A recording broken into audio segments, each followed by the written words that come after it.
মৃত ব্যক্তি এখনও জীবিত। সংশোধিত ভোটার তালিকায় শোরগোল গারুলিয়াতে। নিশিদিন হসপিটাল, অর্থ সব নয়, পরিষেবাই আসল কথা। ঠিকানা রবীন্দ্রপল্লী, কল্যাণী হাইরোড, ওয়ার্ল্ডস মোড়ের নিকটে। যোগাযোগ 8617781276। গত 27শে ফেব্রুয়ারি নেতাজি ইন্ডোর স্টেডিয়ামে তৃণমূল কংগ্রেসের দলীয় কর্মীদের ভোটার তালিকা থেকে ভুতুড়ে ভোটার চিহ্নিত করার নির্দেশ দিয়েছিলেন তৃণমূল কংগ্রেস সুপ্রিমো মমতা বন্দ্যোপাধ্যায়। সেই মোতাবেক ভুতুড়ে ভোটার খুঁজতে মাঠে নেমেছে রাজ্যের শাসক দল তৃণমূল কংগ্রেস। তৃণমূল কংগ্রেস নেতৃত্ব এই বিষয় নিয়ে সরব হওয়ার আগেই ভোটার তালিকা নিয়ে সরব হয়েছিল রাজ্য বিজেপি নেতৃত্ব। রাজ্যের অন্যান্য জেলার পাশাপাশি ভোটার তালিকা খতিয়ে দেখার কাজ শুরু হয় নোয়াপাড়া বিধানসভাতেও। তৃণমূল কর্মীদের সাথে পাল্লা দিয়ে ভোটার তালিকা সংশোধন করতে গিয়ে গারুলিয়া অঞ্চলের মৃত ভোটারদের খোঁজ পাওয়া গেছে বলে দাবি করেন সংবাদ মাধ্যমের মুখোমুখি হয়ে বিজেপি ব্যারাকপুর সাংগঠনিক জেলার সম্পাদক কুন্দন সিং। জানান, কারোর মৃত্যু হয়েছে 2 বছর অথবা কারোর মৃত্যু 4 বছর আগে, তাদের নাম নতুন ভোটার তালিকায় রয়েছে। দেখুন, এটা আজকে সকাল থেকে না, আপনি হতে পারে আজকে এসছেন তো দেখেছেন। এটা আমরা সবসময়, অন্তত আমি করি। আমার কাছে কিন্তু 2024 সালে লোকসভা হয়েছিল, সেটাও ছিল, আমরা কিন্তু একটা কমপ্লেন করেছিলাম। সেভাবে ইলেকশন কমিশন নেয়নি, কিন্তু এখন যদি ভোটার লিস্টে নতুন এসছে জানুয়ারি মাসে, আমরা দেখছি যারা death case, maximum death case, সেটা কিন্তু 5 বছর 7 বছর আগেও মারা গেছে, কিন্তু সেটা ভোটার লিস্ট থেকে কিন্তু নামটা কাট অফ হয়নি। এখন অব্দি ওনাদের নাম কিন্তু ভোটার লিস্টে আছে।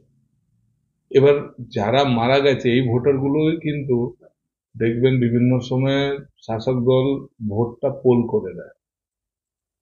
এই পোলটা যে হচ্ছে, এটাই তো এক্সেস ভোটিং হচ্ছে, এটাই তো ফলস ভোটিং হচ্ছে। এটাই আমরা ধরে আবার ইলেকশন কমিশনকে জানাবো, পার্টিকে দেব, পার্টি ইলেকশন কমিশনকে জানাবে।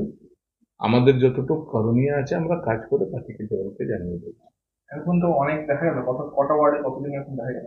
আমি যদি যতটুকু আমার কাছে আছে, এদিকে 2-3টে ওয়ার্ডে আমি এখন অব্দি ধরেছি, প্রত্যেকটা ওয়ার্ডে অন্তত ডেথ কেস 100 থেকে 130টা 35টা আছে আপনার এক একটা ওয়ার্ড, মানে প্রত্যেক বুথে, মানে এক একটা পার্টে অন্তত 50 থেকে 60 খানা করে আপনার ডেথ কেস শুরু আছে। আউট অফ স্টেশন যারা চলে গেছে সেটা আলাদা, আবার যারা পার্মানেন্টলি বিয়ে হয়ে গেছে, কারো কোথায় বিয়ে হয়ে গেছে সেটা আলাদা, আর যারা পার্মানেন্ট কিন্তু চলে গেছে এখান থেকে, এবার ধরে নিন তারা কাউগাছি পঞ্চায়েতে চলে গেছে, তাদের ভোটও এইখানেও আছে ওইখানেও আছে, দু জায়গায় ভোটার হয়ে যাচ্ছে। সেটা কিন্তু তৃণমূল দেখছে না। মাইনরিটি ভোট ওপর, যেখানে মাইনরিটি ভোটাররা 2 জায়গায় ভোট দিচ্ছে সেটা আপনার নজর নেই। শুধু যেখানে হিন্দু ভোটার আছে সেখানেই এনারা ভোটার লিস্ট নিয়ে বেরোচ্ছে। এনাদেরকে বলুন তো একটু মুসলিম এরিয়াতে ঘুরে একটু স্ক্রুটনি করতে জন্য তৃণমূল নেতাদেরকে। তো যখন মারা গেছে কেউ, কেউ যদি এখান থেকে পার্মানেন্টলি চলে গেছে, সেই ভোটাররা কি ভোটার আছে, তার ভোটটা কে পোল করে। আমার এখানে দেখবেন ফলানা লোক মারা গেছে, কিন্তু পৌরসভা ইলেকশন আর বিভিন্ন ইলেকশনে দেখবেন তিনি কিন্তু ভোট অন্য পোল হয়ে যাচ্ছে। যতক্ষণ ইলেকশন কমিশন ভোটার লিস্ট থেকে ভোট কাটবে না ততক্ষণ তো এটা সলিউশন কোনো সম্ভব নয়।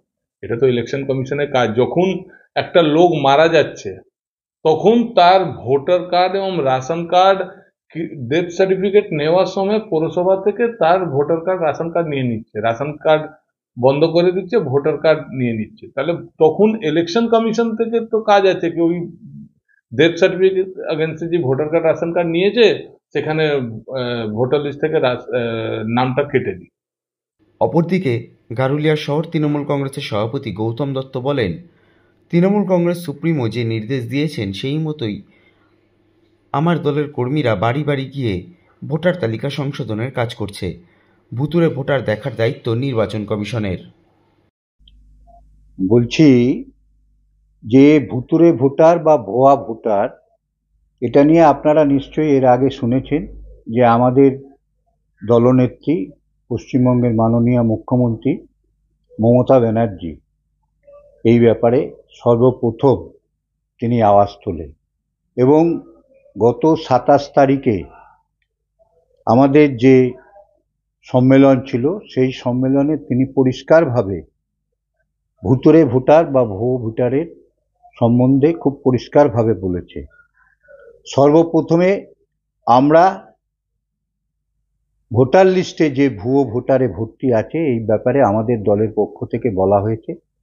পরবর্তীকালে নির্বাচন কমিশনারও এই ব্যাপারটা মেনে নিয়েছে এবং এখন বিজেপিও বলতে আরম্ভ করেছে যে ভুয়ো ভোটার বা মৃত ভোটাররা রয়েছে। আমরা ইতিমধ্যে ফর্ম নাম্বার 7 বহুবার ফিল আপ করে জমা দিয়েছি।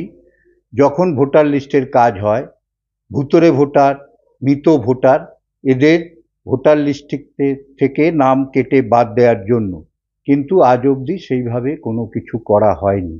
এবং একটা দৃষ্টান্তমূলক জিনিস আমরা দেখতে পেলাম যে একই এপিকে একজন ভোটারের 4-5 জায়গায় নাম আছে। হয়তো বিহারে নাম আছে, কখনো দেখা যাচ্ছে সেই এপিকে উত্তরপ্রদেশে নাম আছে, কখনো দেখা যাচ্ছে যে পশ্চিমবঙ্গ কোথায় আছে, আবার একই ভোটার গারুলিয়াতেও আছে, হয়তো দেখা যাচ্ছে সোদপুর বা ব্যারাকপুরেও আছে। এই নিয়ে আমরা ইতিমধ্যে কয়েকবার মিটিং করেছি এবং আমাদের ব্যারাকপুরের মাননীয় সাংসদ পার্থ ভৌমিক মহাশয় আমাদের ডেকে মিটিং করে পরিষ্কারভাবে বলে দিয়েছে ভোটার লিস্ট নিয়ে পরিষ্কারভাবে স্বচ্ছ ভোটার লিস্ট করতে হবে, সেইভাবে কাজ করতে হবে এবং যা যা এই রকমের বেরোবে তার লিস্ট করে এবং ফর্ম 7 জমা দিয়ে তার কাছে লিস্ট দিলে তিনি এই ব্যাপারে ঊর্ধ্বতম কর্তৃপক্ষের সাথে কথা বলে কিভাবে ভোটার লিস্টে স্বচ্ছতা আনা যায় তার জন্য সর্বরকম চেষ্টা তার পক্ষ থেকে করা হবে, তিনি আমাদের আশ্বস্ত করেছেন। হিন্দিভাষী এলাকায় তৃণমূলের তরফ থেকে বাড়তি কোনো প্রিপারেশন নেওয়া হয়নি যে হিন্দিভাষী এলাকায়? না, হিন্দিভাষী বলে কোথাও না। আমরা পরিষ্কার ভোটার লিস্টটা দেখছি এবং আমরা টাউনের নিজেরা ইতিমধ্যে 3 বার সভা করেছি, করে আমরা আমাদের কর্মীদের অলরেডি বলে দিয়েছি ডোর টু ডোর তোমরা গিয়ে বাড়ি বাড়ি ভোটার লিস্ট স্ক্রুটনি করবে, যেটা যেখানে ডিসপুট থাকবে সেইভাবে লিস্ট তৈরি করবে। স্বচ্ছ ভোটার লিস্ট আমরা করতে চাই। আপনার